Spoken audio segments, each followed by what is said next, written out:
నాకు భయం వేసేది. అందరూ యూపీఎస్సీ ప్రిపేర్ 3-4 years ప్రిపేర్ అయిన వాళ్ళు అందరూ ఎట్లుంటారు, గ్రూప్ 1 ఆల్మోస్ట్ ఎప్పటి నుంచో ప్రిపేర్ అని లేదు. వాళ్ళందరూ నాలెడ్జ్ ముందు నాకు నేను అంటే పానిక్ ఎప్పుడు కాదు నేను. సర్లే చూద్దాం, లాస్ట్ కొట్టేద్దాం లేదు వీళ్ళందరికీ అనేటోన్, వీళ్ళందరినీ లాస్ట్ ని బీట్ చేద్దాం kind of thing. So final గా రాసే వరకు రోజు ఆన్సర్స్ రైటింగ్ ప్రాక్టీస్ చేసేసరికి మొత్తానికి ఆల్మోస్ట్ బాగా రాసేవాడిని.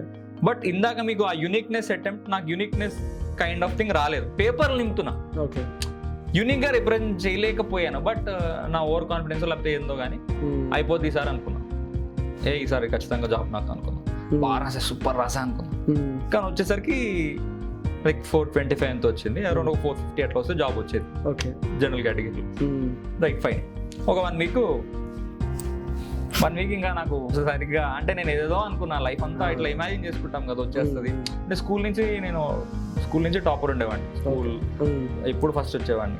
తర్వాత ఇంటర్లో కూడా మంచి స్కోర్ వచ్చింది. తర్వాత బీటెక్లో కూడా లైక్ ఆమె క్విక్ లెర్నర్.